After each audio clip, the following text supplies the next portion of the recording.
Yeah, the call of wild's always bringing me home. Call of wild's always bringing me home. Call of wild's always bringing me home. Hello, guys. Welcome to the Find Your Wild podcast. I'm so excited to have another episode for you guys today with John and Steven from the Wolf Connection podcast. How are you guys doing today? I'm doing great. Thanks for Awesome. inviting us. This is a great opportunity. Really appreciate it. Yeah, it's the flip side for you guys.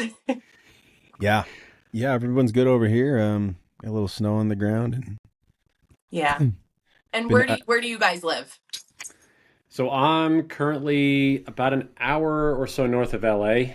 Okay. So about 25 minutes from our sanctuary in Southern California. and I Very live cool. on the western slope in Colorado. Okay. Gotcha. I figured if you said snow, I didn't hear anything about California having snow, so Not We yet. can only hope. Eventually we'll get it. that would be cool, right? Yeah. Yep. Especially around the holiday time, it's fun. I thought it would be a good thing to start out for people that I guess that aren't familiar with you guys, to maybe talk a little bit about the Wolf Connection podcast and how you guys first started doing that. Yeah. Go ahead, Steven. If you want to start, I'll chime in. Yeah, sure. I mean, with the podcast specifically, I think it kind of was on. It kind of started at the onset of the pandemic, really, because we were experiencing a little less traffic at the sanctuary, actually on site, and a lot of the experience that Wolf Connection offers is an on-site experience, really. But everyone kind of had to adjust during the pandemic. I'm sure in every single industry and in any job title you had to figure out some other way to sort of adapt. And the theme was, how do we bring what happens at Wolf Connection with our programmatic elements and the folks we serve on site? How do we sort of bring what happens there to people without them having to physically be at the sanctuary? Because that was getting increasingly harder to accomplish.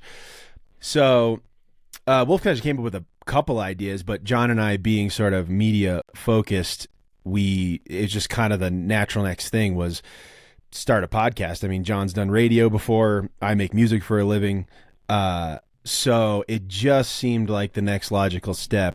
And it's certainly been, at first it was just supposed to be but at first we were just going to interview Wolf Connection staff and kind of get their stories and get visitors' stories who came to the ranch, and then it just became a whole other thing. So that's the origin story as far as I'm concerned, but maybe John has additions there. But I mean, I can go off of that, and Steven's right. We really just, in the very early stages of it, were looking, like you said, to keep getting the messaging out and getting our mission out as to what we do. And a lot of that was centrally focused, as he stated, on the staff, the volunteers, who really put a lot of incredible time and effort into their work with the wolves, wolf dogs, and the groups that would come on site. But as we started making a list of the people that we actually wanted to talk to outside of it, the list was huge to begin with. So we probably had roughly 50 names.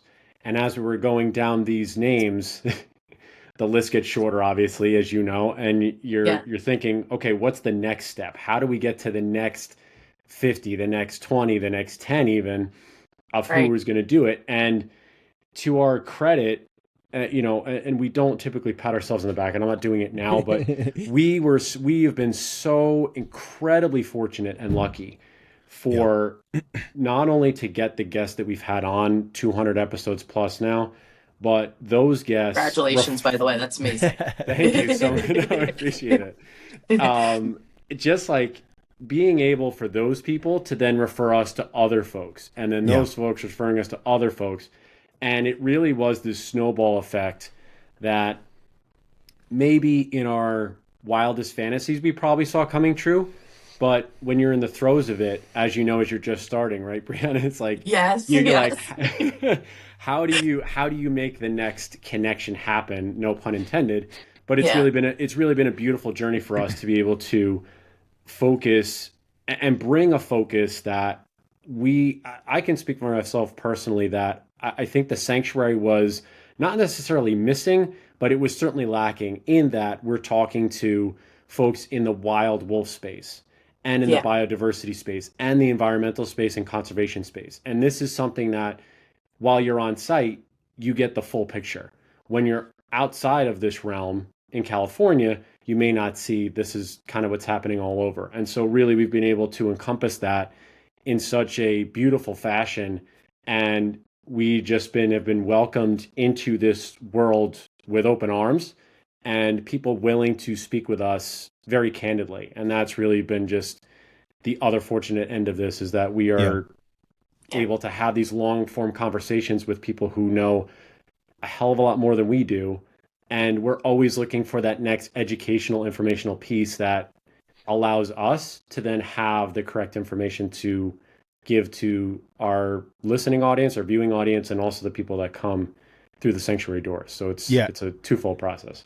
And the most unexpected thing, like you said, is the educational piece. I mean, at first it was just to be about individuals' stories, which obviously we do that as well. But now I see it. I mean, the biggest privilege for me working with John on this is that we get to kind of create a platform for people who are working their butts off to research things. We get to create kind of a platform for them to just like get excited about what they do and share it with people who otherwise probably would never come across their work.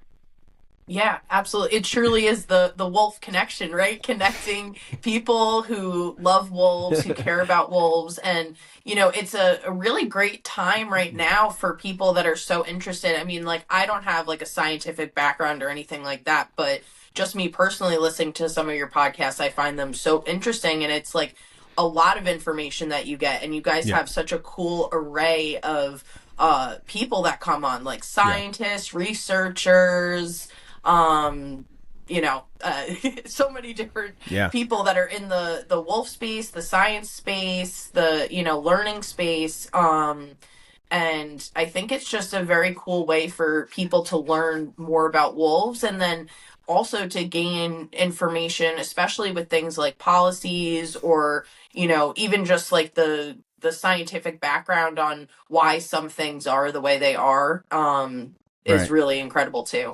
Yeah, and really, it's just, I think the wolf conversation. Obviously, we started working with wolves, in person. So, wolves and wolf dogs, and in a totally different arena than the wild wolf space.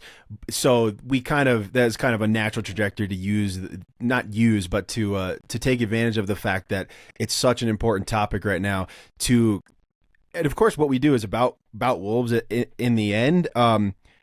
But really, it's about people, and it's about the complexities of conservation, and it's about just the variety of folks out there and their perspectives. So we appreciate the wolf, and we appreciate the topic of wolf as a vehicle for just important conversations to be had. And it's really driven to piggyback off what Stephen just said, to really explore the vastness of this topic. And so wolves is truly the driving force behind a lot of policy and a lot of very emotional, social topics. And there's a lot of mirroring, I think, that we see from working with wolves and wolf dogs for 8+ years. Stephen, the same in the sanctuary. There's a lot of lessons that you can learn from this specific species, and understanding where we as a species come from and how we have evolved in the grand scheme of the planet and the ecosystem and things of that sort. But what's really engaging for us is to learn that there are so many different facets to this conversation. I mean, we've spoken with somebody who I met at the Wolf Symposium almost 3 years ago now, and she created an entire curriculum based on mythology surrounding wolf myths, wolf legends, lore, whatever it may be, how that started in Europe and it's brought over to the United States. We've spoken with people who have written books on the topic and how that's helped them go through their struggle. People who have written books specifically just about wolves themselves, Rick McIntyre being one of them. other folks who have written books about their research. And so it really taps into this primal instinct that a lot of times I feel like, especially when I give tours at the sanctuary, that we try and tell people this is something that we have in us. We've lost it. And we are so in this urban environment for the most part. I don't want to say everybody, because there are many folks who are in rural settings that really are closer to the land, both physically and I think, spiritually might be the wrong word, but, energetically is what I'm looking for. They're energetically there more so than most. And so this is really our part of what we're trying to do is to bring that back and bring everyone to the table in this conversation.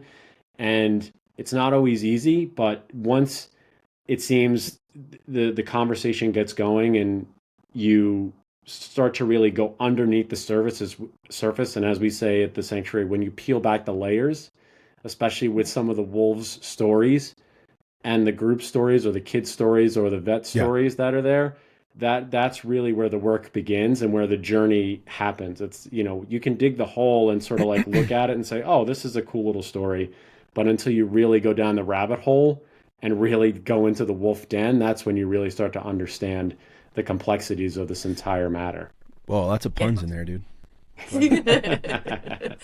Yes. And also just like the wolf, I had on a guest recently, David Ian Howe, and he studies ethnocenology, which is the study of ancient dogs in relation to humans. And I just thought that whole topic is fascinating because the connection between, dogs' ancient ancestors, the wolves, and how basically the wolf is our very first domesticated animal by a long shot. And we as humans just intrinsically have this connection to wolves and to dogs, and dogs were literally, we made dogs like from wolves. And I think that connection is just so important too, because and the way that David described it too was the similarities also between hunting styles between wolves and humans. And there's a lot of, and I think just the more I've always loved wolves, but the more I like listen, the more I find things on Instagram. I mean, there is like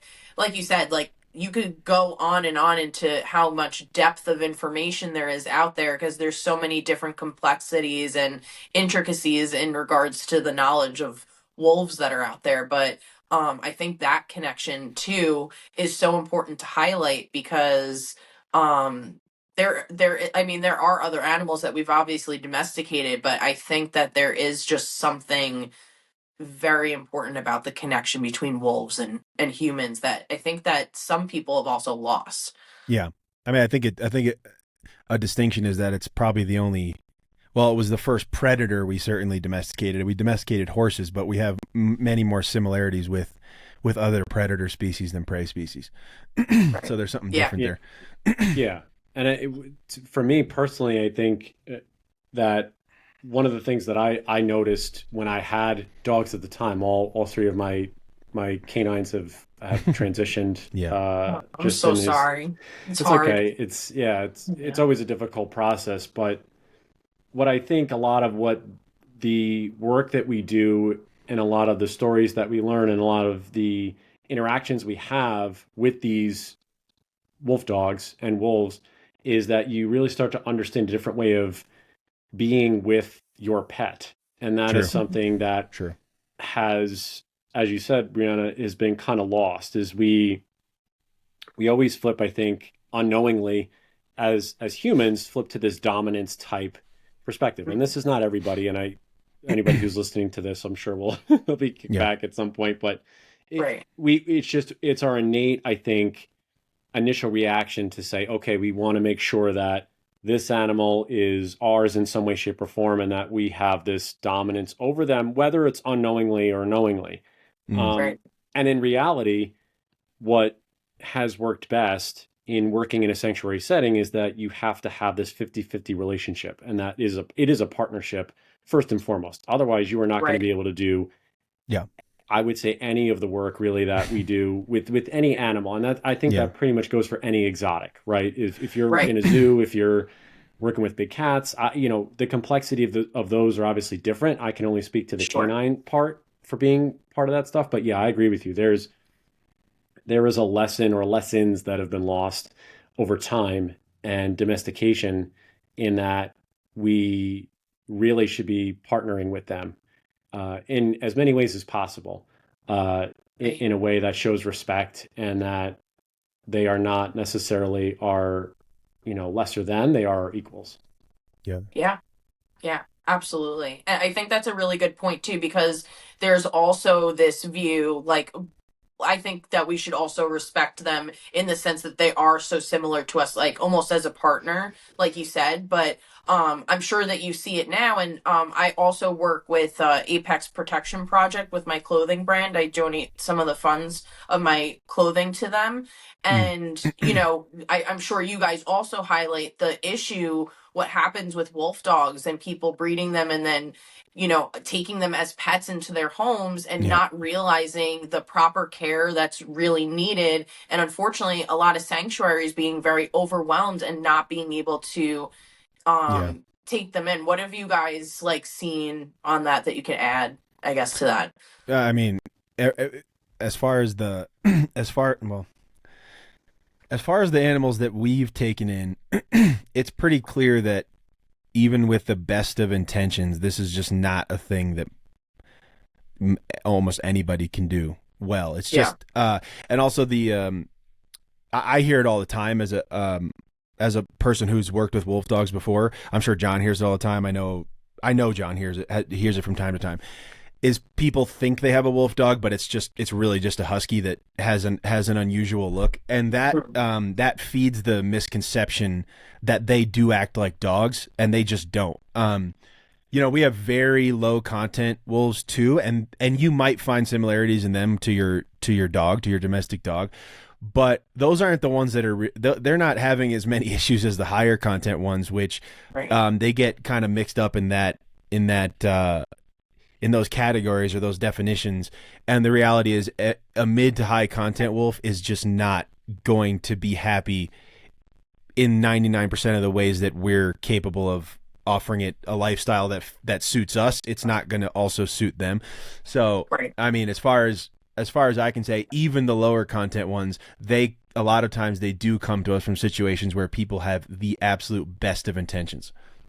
Yeah. And it's the intention is always there to provide the best situation possible. Yeah, And of course. A lot of the time, like Steven said, unfortunately, things like this fall through. And to your point, Brianna, a lot of sanctuaries, Apex, ourselves, other sanctuaries that we have visited and worked with and spoken to, a lot of that does happen. And it's really about educating the public and making sure that they are aware, as Stephen mentioned, do you actually have a wolf dog of any significant genetic type? Yeah. And this is a lot of what we're coming across now is when you have a breed that is potentially looking to be mixed with a higher content wolf dog per se. So you look at, say, Husky, Malamute, Northern Hybrid, Tamascan, something that is as close to relatively physically speaking, so phenotypically looking, acting like their wild cousins, that's where the line gets blurred very much so. And so you really want to be sure that what you're doing by labeling an animal a wolf dog, the disservice goes directly to the animal. And so once that label is there, many times it cannot be removed. And so now you've put an animal that possibly could go to a regular shelter, a no-kill, obviously, a shelter that can be adopted out, like a husky rescue or a shepherd rescue, or I'm sure there are malamute, I'm sure there are specific dog breed rescues that it could be put into and rehomed in a situation. Yeah, now they're wolves, Now they're a wolf dog. And so now that's when the clock starts ticking, depending upon the shelter you're in, depending upon if you have contact with a sanctuary such as ours. Yeah. Are we able to take them? Do we have the space? Is it the right fit? and you always want to do what is best for the animal. Right. It really comes down to that. And this is not, again, going against anybody who has the best of intentions here for Yep. any of these animals. It's just when we see the difference. So when we take in a wolf dog, we can even see the difference when those intentions were so good, right? And we just see the fit is just they need certain enrichment, certain space, certain regulatory factors around them, and being around animals that are similar to them, so Yeah. that they can drop into who they actually are. And that's a lot of the confusion we see too, just when you see breeding, right? Is that you see whether it's high content, mid content, low content, there's that mixture in there of what am I really? Yeah. And that plays to a lot of the stories that we get with any group that comes on site, right? That's why these stories are so transferable from canine to human, because who hasn't had something where we've been mislabeled, where we've been put in a box, where we're supposed to be act a certain way, and we can't act naturally of who we actually are. And so that's the other caveat to this, is that you just, long story short, is that the detriment goes to the animal, and you really just want to give them the best way possible. So you really have to do your research, really be intentional, like Steven said. If you are going to have a wolf dog, that is your life. That is your life. Like, it's more than a horse by a lot. Mm-hmm. Yeah. I have a horse too, so I know. Yeah, and I used to have we had one a few years ago that just passed away last year, and I'm so sorry. I'm real familiar with horse ownership, and obviously wolves and wolf dogs, and it's not even. It's totally different. It's not even close. Yeah, like, I mean, so I guess like two questions here. Are these people that are just guessing that it's a wolf dog and putting that label on for the most part, or are they testing them and then just saying that, or? Usually it happens rarely that all the wolf dogs and wolves that we have wolf and wolf dog in them. It's not like, we're taking in purebred German shepherds. No, of course. Yeah. No, I don't mean that. You meant that. I just mean, we're not finding situations where someone's like, I have a wolf, and then they just bring us a pug, but we, there are wolves and wolf dogs that we've had in the past that probably could have been adopted out and now just can't be. But a lot of times it's someone had a lower content wolf dog, and they do communicate a little bit more like a dog. I mean, even the way they use their tail or the way they use the sounds they make are like totally different measures of communication. Tails, they couldn't be any more, they couldn't mean any more different things between a dog and a really high content wolf. And I think that's where people get in trouble. And you can't blame people for having good intentions. It's just a lot of times it doesn't work out, and I think that's part of why is that you get a low content wolf, that low content wolf passes away at some point, obviously, and then you say, all right, I'm going to get another one because that was a great experience, and then you end up getting a real wolf dog, like a dog like a dog that's primarily wolf, very little dog, we say a drop of dog, like high content. They're just not going to behave like a dog. Period. So this is the misconceptions, because a lot of people have seen wolf dogs, very low content, and they go, oh, this is just like a dog. And it's like, well, you didn't. If you saw a real wolf dog, you'd know, because it would not be walking down the street with all, it would not be walking down the street and chilling. It just would not be happening. And also at least something that we've come to, I guess, believe or support the idea that, in the same way that we domesticated horses, they're not exactly like wild horses for sure. They have completely different health problems, totally different temperaments. We do the same thing to cattle, right? We domesticate cattle for our purposes, so then they're not as good at protecting themselves and things like that. But wild ungulates, domesticated ungulates, these are vastly different things, in the same way that a dog kind of lives its life as a puppy, which was an intentional selective breeding from humans, right? And wolves don't live as puppies. They grow up to be adult animals. Right. They have to take care of their family because they're family oriented. Yeah. Yeah, they grow up. So it's Right. not they don't always stay a puppy. They don't always have big white eyes. They don't always beg you for things.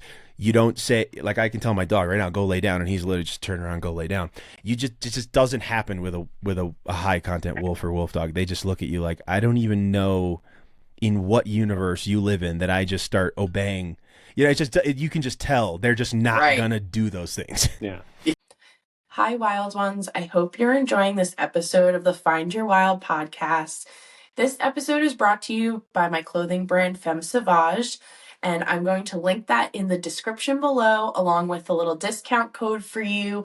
Be sure to check it out. We also donate $5 with each of our animal designs towards specific charities. I will also have those in the description below. And enjoy the rest of the episode. Thanks so much for listening. And the brain capacity is another thing that maybe most people don't understand, is that wild wolves, obviously, and we're talking about this, and some of the wolf dogs that we have, Yeah, some of them. Yeah. their brain capacity is 20-30% larger. So you're talking about a very intelligent being. Right. And a lot of this, and I bring this back to education, and it's something that Steve and I really try and put forth in our sanctuary, and other sanctuaries really try to do as well, is really educating about who's telling you that you have a wolf dog first and foremost. Yeah. What are the markers? What are the things that you're seeing?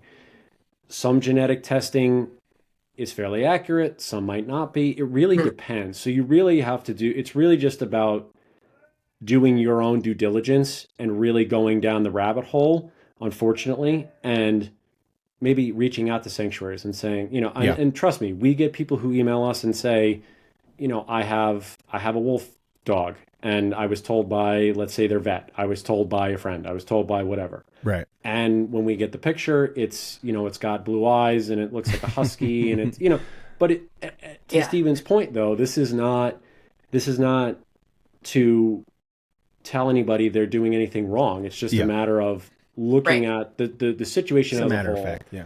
Yeah. And just realizing, okay, How to is it help just them. how to help? And that's really what it's about. It's helping and making sure that they have the correct information. And is there a way to help them and say, look, if this relationship isn't working out for you, you can ask for our help and our advice, but we would be doing a disservice to the wolf dogs that actually need the help, that actually need our spaces to take in, like Stephen said, a shepherd. That can go to a shepherd rescue. That can go to a husky rescue. That can go somewhere where it can be rehomed, and maybe it can be go trained to, even. Or be trained. Be trained. It can go to, Just work on training. Yeah, exactly. Yeah. So you can't train a wolf, a real high content wolf. It's a different thing. Yeah. I mean, they are incredibly intelligent, very, very smart. They are problem solvers, and they, and that's the other thing too, just to cap this real fast. So we have it, is that, when you look at high content wolf dogs and wolves in the wild, there is a study somewhere where they did a partnership test to get treats or whatever it was, and they did this in a lab or wherever they did it, and the two dogs that were in it were basically one was pulling the rope. You're supposed to pull the rope at the same time to get the treat, and the dogs were just going back and forth and why aren't you pulling, what are you doing? And they just didn't know. The two wolves basically figured out, okay, they pulled the thing at the same time, they got the treat. So just to understand the brain chemistry of an animal like this, while in the wild, because people their hunting strategies are pretty good, they only are successful about 8% of the time, roughly. I think we just spoke to a biologist recently that was it's roughly it's below 10%. So it's pretty good, but it's not great. But they are incredible problem solvers. So if you give them a house with just windows and doors and stuff, they're gonna figure it out. They're out. I'm gonna figure out a way to get out, and I'm gonna go find my own enrichment. Yeah, probably a good rule of thumb is if you're in town at a coffee shop and your wolf dog is with you, it's a low content wolf dog. Right. Yeah. Just Other just higher than that, they wouldn't be able to handle that. You wouldn't have brought it out. That's you just would know. You would know. Yeah. And like what you guys like at Wolf Connection, I guess like just so people can understand like the complexities of caring for these animals, that was like my part two of the question is like what type of like shelter do you guys have for them? What kind of like enrichments and like stuff like what Yeah. is what kind of food do they need? Like that kind of stuff I think is so important to focus on the health of these animals too, Yeah. and providing them full lives.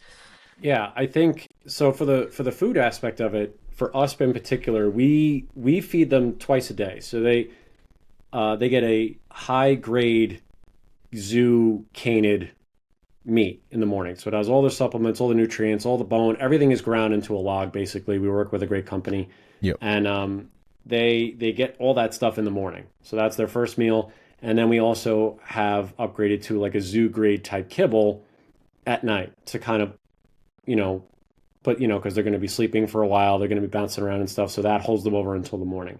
So that's basically, they get fed twice a day, and sometimes we, do single feeds, meaning that we only feed them once a day or we fast. It depends, where we're at in the season, because it's also, that's okay for them as well. They don't necessarily Right. need to eat every day. That's just the practice that Sure. we employ and that we do.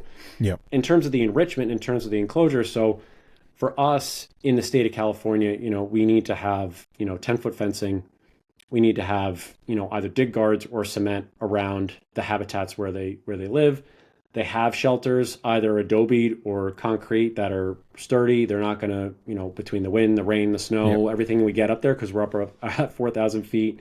They Snake have an wire. overhang, so they have shade. They have constant water, and the enrichment stuff is really unique, at least for us and what we do, and it really rotates pretty much on a couple of day basis. So, there's stuff where we'll throw scents in there. So we give them like lavender or lemon and things, and see how they react to scent.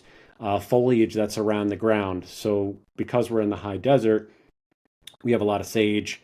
We're growing lavender for ourselves, so we can actually give them the sage. We have pepper trees, ash trees, so we can just cut those off and throw it in there, and you could just see them go wild with that, with foliage. Cool. We play music for them, so somebody will go around with a boombox and play like wild animal sounds, like chimpanzees and birds cool. and stuff. And you're like, they kind of look and go, "Wait a minute, is that thing?" Some will just give you side eye. The others will be like really, activated and sort of look around. Cool. There's pasta enrichment. There's all sorts of different ways that we try to keep them active. Yeah. We also take them on hike. About 75%, I would say 3/4 of our pack currently at the moment are able to be leashed, so they can go on long hikes. Oh, that's nice. Yeah. So they can go on for long hikes. We are in the process too of building larger turnouts. So the habitats are quite large as they are, but we're doubling or even tripling the size of our turnouts now. So basically we can just let them roam free, and that'll be more enrichment as well. So we're always trying to figure out the next best way to give them, it's all about their lives. How are we going to enrich their lives even more? So hiking is great. Interacting with people is great for some, others not so much. And so we really try to play all those factors together in the best way possible to keep their lives as good as possible in the situations that they're in. Yeah. In captivity. Yeah. Yep. Absolutely. Maybe just to transition a little bit back to the podcast too, because you've had, like you said, you just celebrated 200 episodes. Yeah. So cool. What an accomplishment. Thank you. What, now you've had like such an array of people on the podcast. Who would you say, like, was there like maybe like one that had a more difficult conversation to talk about? Like, I know you've had like hunters on, right? Have you? Yeah. So, yeah, I mean, to be fair, a lot of wolf supporters are hunters, or at least a lot of the ones that are educated that like to talk to us. A lot of your That's favorite cool. biologists are probably hunters. I mean, I won't speak for all of them, but a lot of them have been. Some of them have said it, some of them haven't, but there's a lot of people out there who are completely pro predator, pro biodiversity, pro rewilding, that also connect to their food through hunting. right. Yeah, difficult. I mean, I would say personally, not me. I mean, I'll let John give his own opinion, but I don't think any of them have been difficult, really, because I don't really have any expectations. We're just asking people the questions that we're curious about, and we're not really filtering answers or expecting a certain type of answer. We Yeah, probably get more people that agree with each other, that's just cool. because of the nature of our thing, but Yeah, we try to get extremely other perspectives on all the time. It's not always as easy, particularly because, I mean, for one, our podcast is called the Wolf Connection Podcast, so sure. it's hard to get really extreme other Sure. opinions on there. Yeah. But I don't say that any of them have been hard. They've all been extremely interesting, and yeah, I mean, I'll let John give his opinion, Yeah. but I would echo that. I really I I keep saying this, but we've really been lucky and yeah, absolutely fortunate that everybody who's come on, and this really is a testament to Stephen and I's partnership from the beginning about this, is we're not here to sensationalize, we're not here to dramatize anything that is happening related to our sanctuary, other sanctuaries, wild wolf policy. Yeah, there are some crazy things that are happening for our environment as a whole. Yeah. Wolves are a big piece of it, but they are just like a piece of it. So there's a yeah, lot of other stuff that yeah, Right. huge amounts of I other things. think Yeah, that and we're only going to get more into this. I mean, I did an Instagram live, I think not too long ago, but I'll tell you, Brianna, is that Steve and I have had this discussion about, hey, we're hitting this mark of 200, right? Where do we go from here? And he actually Right. brought this up. He has such a incredible mind about, okay, how do we get to the next level? And how are we going to continue this conversation? Because you're going to run out of the same wolf stuff all the time, right? So Sure. Yeah. it's really about biodiversity. It's really about rewilding. It's about land management. It's about hunting in different countries. And how are people coexisting? How are they not coexisting? Are there ways to bring people Right. to the table? yeah, So, yeah, to Stephen's point, we have been very, very fortunate to have these conversations in a way that is kept the door open for anybody to come on. We do Yeah. not discriminate in any way, shape, or form. We just want to have the conversation and want to make sure that anybody who's listening to us isn't really hearing. I mean, they pretty much know, I think, Steve and I perspective at this point. Maybe they haven't. I mean, maybe I'll take another 200 for Sure. them to get it. But we want all of these other perspectives to be here so that, like he said, if you look at the collective library at the end of the day, you could maybe make a master's thesis you're out right, of the information that you get on this. right. So Love yeah, that. I think short answer there is we've been very lucky and we've had good conversation. Not to say it won't happen in the future, Yeah, but Sure. Yeah. I think with the two of us, as long as Stephen and I are in the same brain space and we have the yeah. same intentions, the same pillars, I can't foresee us really having that like angry conversation anytime soon. Yeah, yeah, of course. I think that's going to be cool to see where you guys also go from here too, because you've had so many interesting people on, and kind of like what you pointed out, and I feel like what keeps coming up in a lot of my conversations with different guests is that with conservation there really is no one size fits all. It's very intricate, and 100%. Yeah. just like nature and the environment, everything is so Yeah. intricately balanced. Like I forget her name, but the latest episode that you guys dropped, I just listened to, and about the sea wolves eating the otters and everything too. Like, Yep. there's just, and the sea wolves having such a different diet, obviously being mostly marine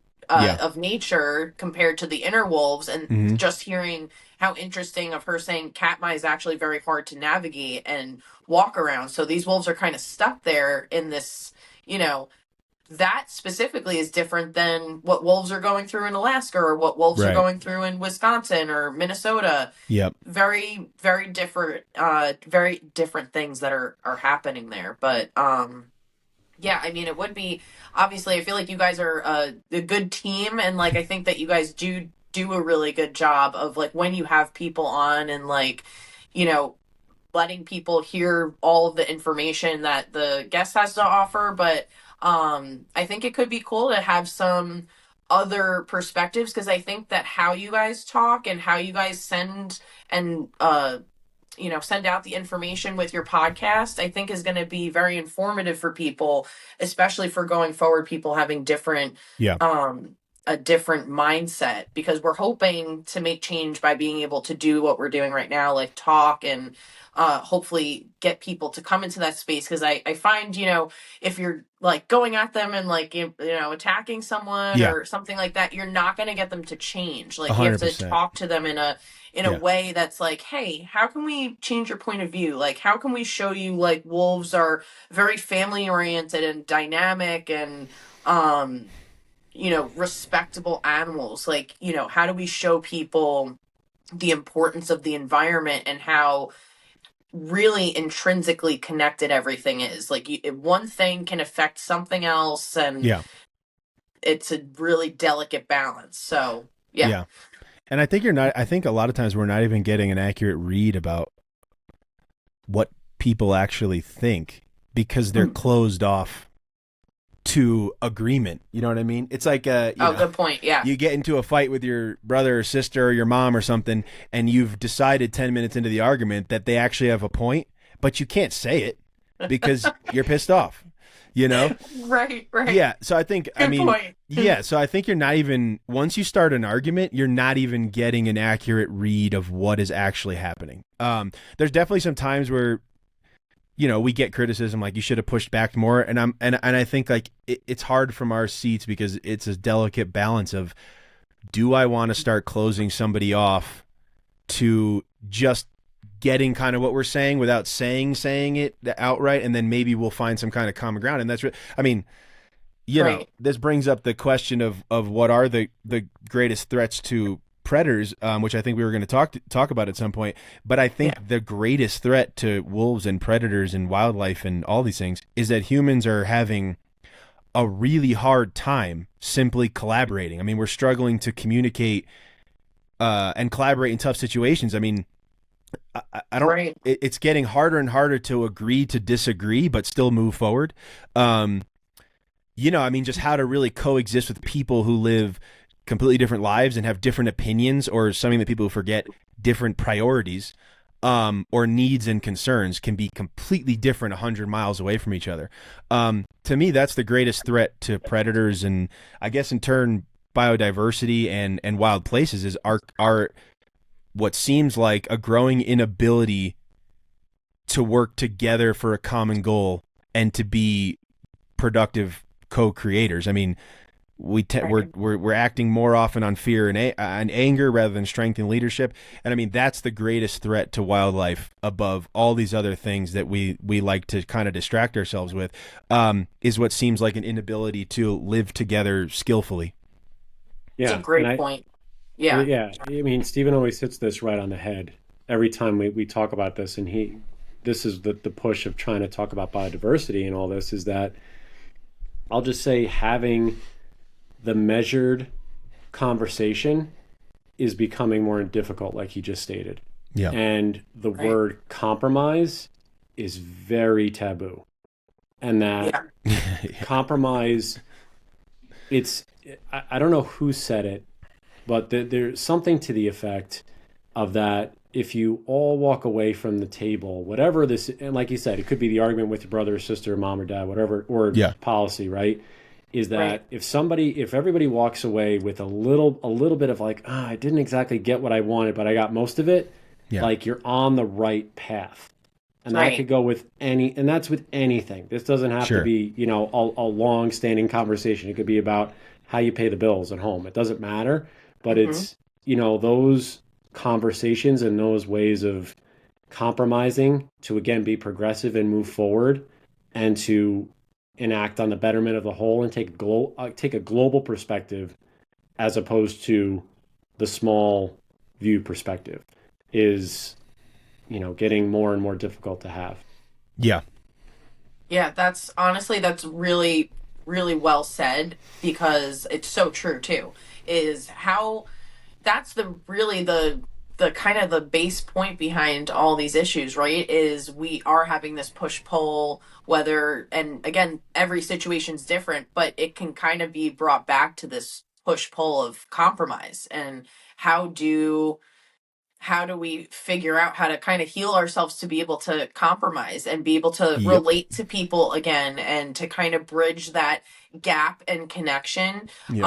I mean, that's kind of like what my goal with this podcast is: how do many different people find their wild, but also their inner wild, like Right. their inner nature themselves. It could be different. It doesn't necessarily have to be in nature, but I think that the more people are connected to their inner selves, they're not as quick to lash out, or can Yep. hear you better too. So I think that it's so important for people to find themselves, to heal their inner selves. And I think that's like a really big thing that you guys talk about at the Wolf Connection too, is like, trying to connect and use your heart in that way. Yeah. And hopefully, we can learn to do that growing forward, because it's kind of like the only way forward is to be able to work together. Yeah, and to not hyper focus on disagreements, but to be more focused on the ways that we're common and that we can agree. And I'll say something that might make certain people mad. Sorry, John, but when I have to say something, I have to say it. But nobody's innocent in this idea that we're having a hard time collaborating, including the pro wolf side, which we're close to a lot of those people. Certain folks who have communicated that they're being attacked over very insignificant disagreements they have with pro-wolf people, and otherwise their entire portfolio of perspective is completely pro-predator. They get attacked more by pro-wolf people than the other side by a long shot. So, because we're in this space and we know these folks and we're close to these folks, I think it's important to say that everyone kind of needs to do a better job at not being so hyper focused on our differences. And the folks who we consider our listeners, who are primarily pro wolf people, we do need to look inward as well. It's certainly nobody's innocent at the moment, and that's making it increasingly harder to have productive conversations. And we're all both sides are completely complicit. Right. Yeah. No, and this is why I'll just go back to our, Stephen and my rapport, is that this is why we have this great partnership, is that when there's stuff that needs to be said, we talk things out and we make sure that we're on the same page. And he's not wrong. And yeah, it's difficult. It's that I think is I think more so than having the difficult conversation, like you mentioned before, Brianna, is that we have the difficulty that we find is that Stephen's right. Are we actually getting somewhere with the perspectives from everybody that comes on? Are we closing ourselves off? And we, as I said, anybody who listens or watches this with you, our door literally is wide open. Yeah. We never, we are there to have the tougher conversation. I mean, look, we did when the incident happened in Wyoming with that wolf that was run over by a snowmobile, we had that difficult conversation for 4 straight episodes. And then the two of us were like, we got to take a step back a little bit. Like it's a lot. There's a lot that goes on when you discuss the same thing over and over again. And you have to get towards like, okay, we talked about it. What's the next step? How are we going to actually enact change? How are we going to bring everybody to the table and make sure that this is going to be a tragedy that ultimately ends up pushing policy or pushing mindsets, and not necessarily, there are some that you're never going to change. And I subscribe to this, is that the extreme ends of either argument, of whatever it may be, you're not changing anything. You're not changing those perspectives. There are many more people who live in the middle. Yeah, it's like the swing state concept. There are many people who are willing to live in the middle, talk in the middle, and make productive change in the middle. And those are the folks that we try our best to be like, how are we going to get the motors running, put the coal in the fire, get the embers burning for those folks who are willing to talk. And it is, by and large, the majority. Yeah. And that's, I think, something that most people may not understand. And it's just Right. the way that, honestly, we consume media and we Yeah. do everything, and we could go down that rabbit hole, which we won't. But you know Yeah. what I mean. Well, they say that you get more with what's that saying? You get more with honey than something, right? Like, I mean, yeah, whatever it is, that makes sense. whatever Whatever it is. that I don't remember the second part. I've but never yeah. even heard it, but it makes sense. I didn't hear it. Right. But like, I don't know, like I feel like that's like my way of like, I don't know, trying to hopefully do this is like you Yeah. get more being nice and be like, hey, how are you? Like it's kind Yeah. of like let me coerce you into a conversation because Yeah. that's when you're gonna like actually when you're engaging someone, you have that openness, you have that floor now. To be able to showcase in like a nice educational way. I think that that's hit on different topics for me with different subjects of people that I've had on, like even with one person I had on, her name's Emma, and she deals with like pets and pet care and all those kind of things, but even to and like her focus on is like the best type of pet health care you can give. And even trying to just open that dialogue to talk to people to be like change your enclosures, update your enclosures, and not to like attack people. Again, you get more, Yep. with honey than with anything else. So, it's an important point to maybe just sometimes there's some things that like, oh, maybe I don't have to attack that person that mostly agrees with me Exactly. on almost everything. Exactly. But this one point, maybe it's extreme, but like you said, I think I do see that unfortunately a lot is like people will get like, well then, and then like you attack their whole Yep. like viewpoint, and that's Exactly. actually not their viewpoint. You're No. like subscribing. So I think that, maybe just like for people, I think it's hard because you can't tell people what to do, like you said, and there's some people that are on either ends that are just going to be as extreme as they're going to be. Yep. But to hopefully try to change the minds of people in the middle that can be open, Yep. not isolating them or pushing them further into a corner. 100%.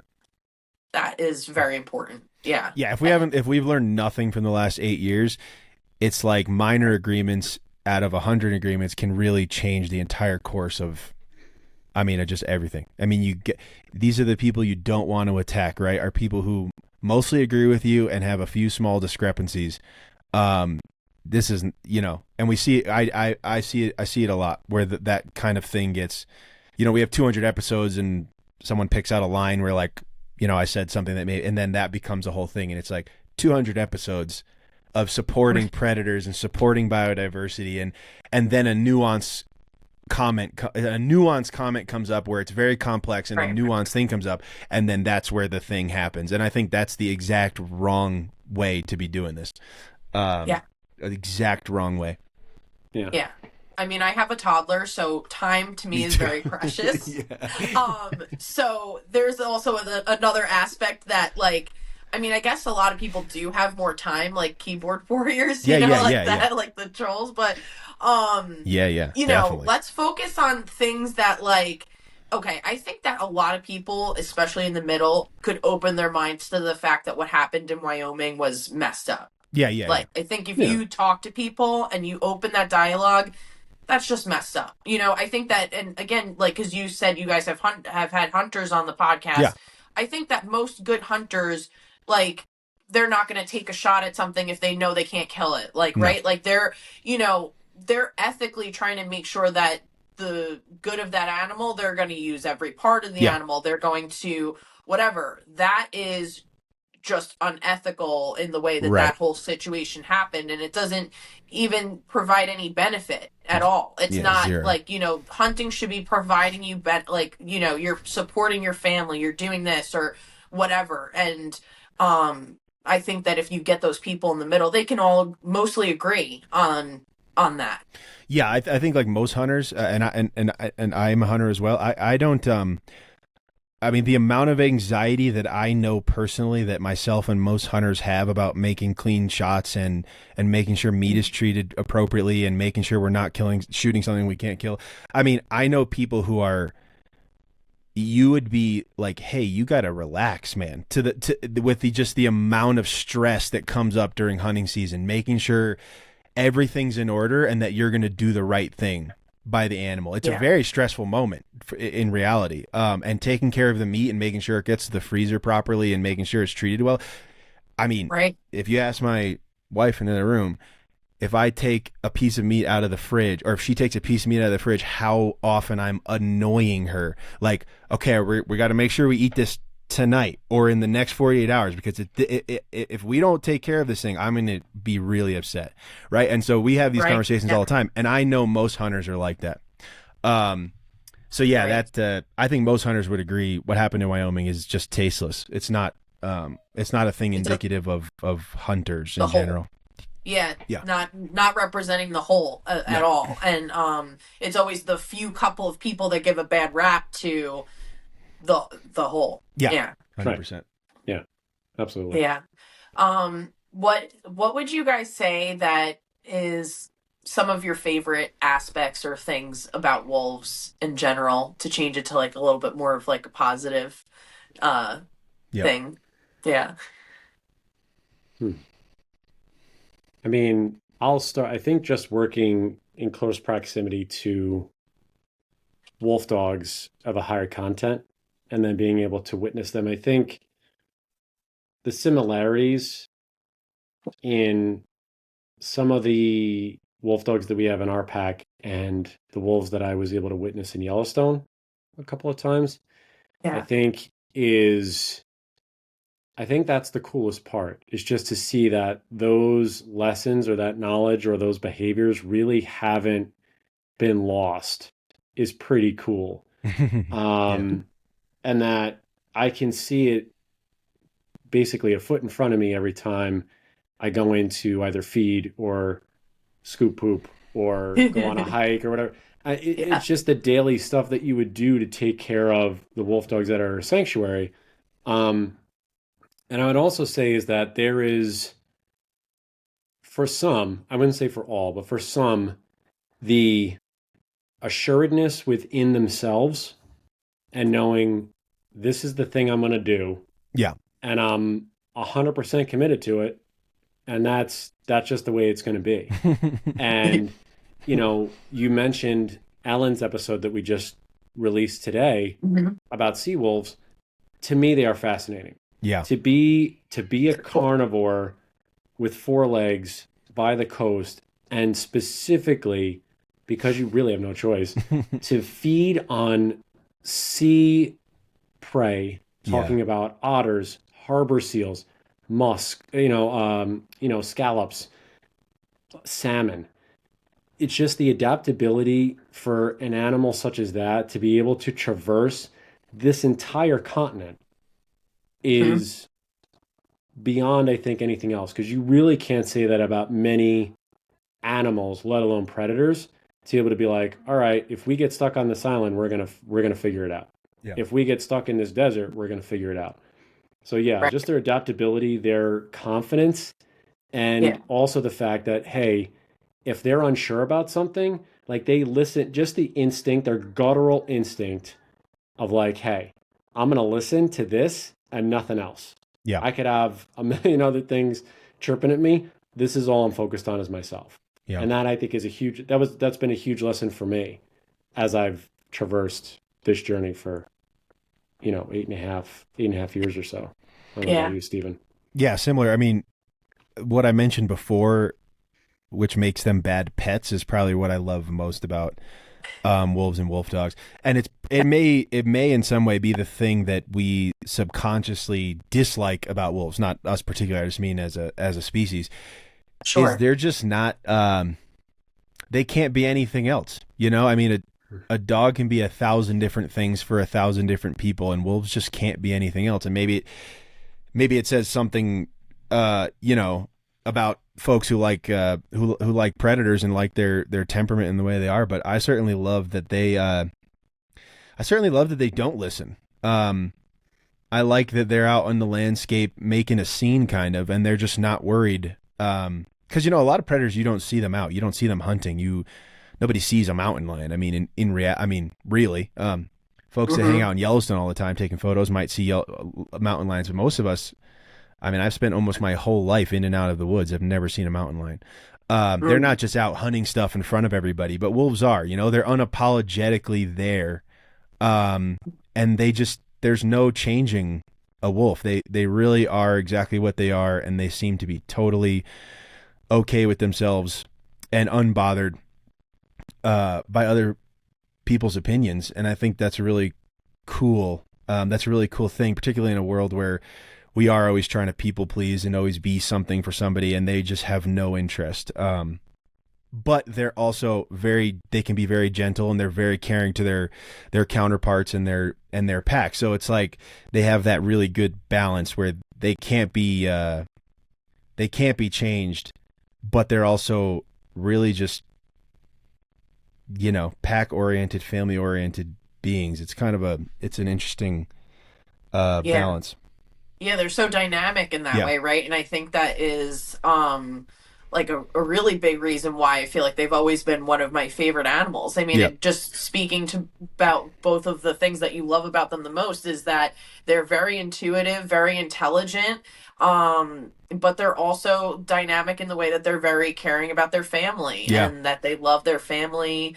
You know, and especially because I talked with Sarah Hannafin too a couple of episodes ago, and just the stories of the wolves also in Yellowstone, because I feel like we have a lot of stories of their individuality there, and they're just more focused on the stories of the wolves there. It's just with I think it's like Wolf 83 or something like that she was telling me about, and he was like a stepfather for some of the wolves or something like that. And I don't know, it's just the way that she explained it. In 907F, the female wolf that's like old and she's got one eye, but she's out there, she's having babies. She's And cool. I don't know, it's just inspiring to like women, inspiring to like men. And then they just kind of have what seems to me like the best qualities of nature, kind of like what you Yeah. guys are saying. Like they're unapologetically themselves. That's a great thing for us to aspire to be, is to be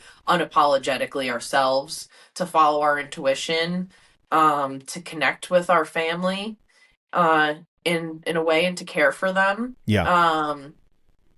Yeah, I think those are really beautiful aspects of the wolf that I love taking, you know, kind of like the outer symbolism of what the true nature of what animals are, and how do we apply that to our own lives, you know, without taking anything. Like we don't need to take anything from nature, but we can look at them and be like, oh, I like those traits. How do we apply that or use that as inspiration, you know, in our own lives? Yeah. Annie, one of our, we call it one of our tripods, because we have a few with 3 legs.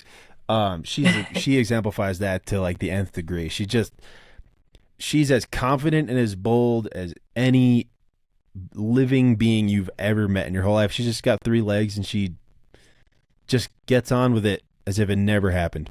It's pretty incredible. Yeah, I mean, Amazing. I'll say that about I'll say it about Daisy because there's been, and Stephen can speak to this too, because when she first came to us, Yeah. I think she was roughly 3 months old, Tiny. and you could just already tell there was a lot of, she was very fierce. And what I love about the work that we do is that there is this balance between and I'll just use this just because it's easier, the masculine and the feminine. And so we always look at, it could be any animal, but you know, for the wolf for this sake. So, you know, we always look at the fierceness or the strength or whatever it is, and that's how we sometimes identify, is always with that. The strong, you know, is it the biggest wolf that's at the top of the pack and all this stuff, and we find out later on that, you know, wolf packs are matriarchal societies. They're run by the women. And so for Daisy, what's great that, you know, there's this whole period of like trying to figure out, is she going to be good on leash? How is she going to react to human presence and all this stuff? Yeah. Because we have the chance to give her the space to be able to grow. And so now that she's approaching 5.5, almost 6, there's been this evolution of realizing that, like I was saying very early on in this discussion, is that if you peel back the layers, Daisy is fierce, but she has this very beautiful, soft underbelly where she really just wants to feel comfort and safe. Yeah. So she can be that fierce wolf dog that she is.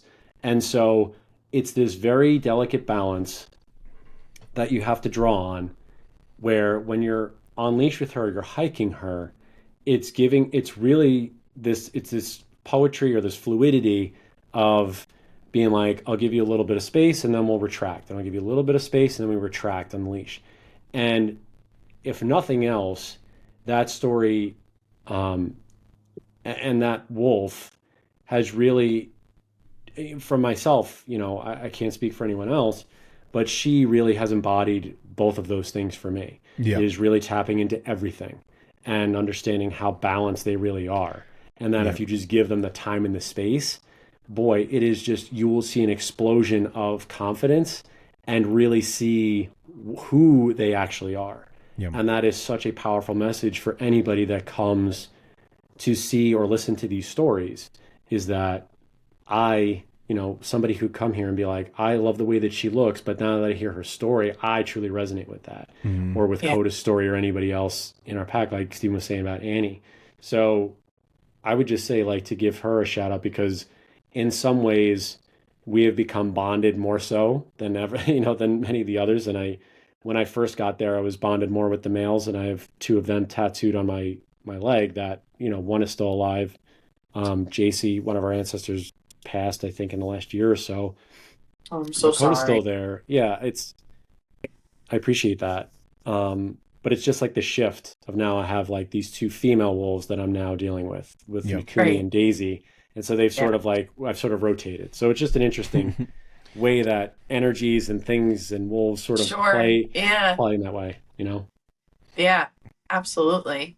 I love that. I was talking to one of my other guests. She's an author and she wrote a book called Earthly Bodies, and the book she weaves together really nice ways of kind of like these animals that have so many misconceptions about them. She goes into a bunch of different animals like hyenas, coyotes, things like that. She starts off with wolves, and one of the questions I asked her too is, you know, like the way that she told the story was really great, but like if we can fully, I guess, accept animals as they are and not kind of like the point of what we were talking about it before, not like dominate them or think of them as, just as here to be used by us, or Yeah. how can they help us? Like if we can come to the point of understanding and like respecting animals and like their existence for what it is and not trying to taint or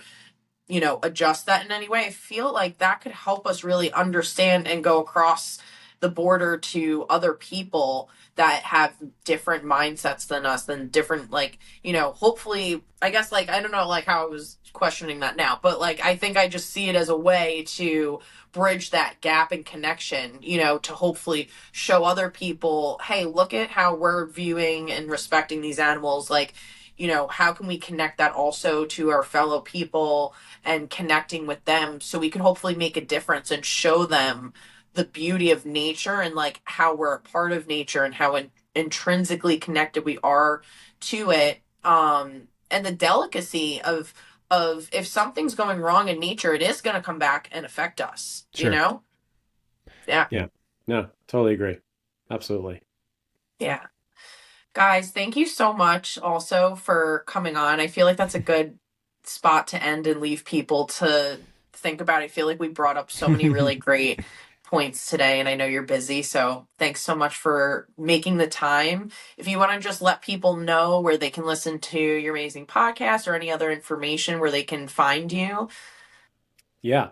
Yeah, So thank you. we're available on every podcasting platform, I think, known to man. So the main ones, Apple, Spotify, YouTube. Yeah. You guys can go listen to them there. Please, like, subscribe, shoot us comments on Instagram. We're always available. Our Instagram handles at the Wolf Connection Pod. If you want to if you're visiting LA or you're looking to come to LA and you want to hang out with some wolf dogs and see the work that we do on site, just go to wolfconnection.org. We're running a lot of giving. It's the giving season, so we have a lot of sponsorships and donations and things like that. So if you liked Annie's story or Daisy's story that we talked about with Brianna, go on there, see their story, and obviously any cent or every dollar that you guys donate to us goes right back into making sure that these wolf dogs have the best care possible and that the groups that come on site have the best experiences possible so we can reach more people. So we appreciate that, Brianna. Thanks for letting us, share that and make sure people have an idea of where to go. Yeah, Absolutely. thank you. And I'll make sure to link that below as well so people can easily find you guys. But it's always good to just tell them where to find you too. And hopefully one day I can come out to visit you guys. I would love that, and to meet all the wolf dogs in person and be able to connect with that way. That would be very cool. So Oh yeah. All right, you got an open invitation, so you let us know and we'll coordinate and make it happen. It's all cool. good. Thank you guys so much. And thank you, Wild Ones, for listening. We'll catch you on the next episode. Thanks so much. See you Bye. guys.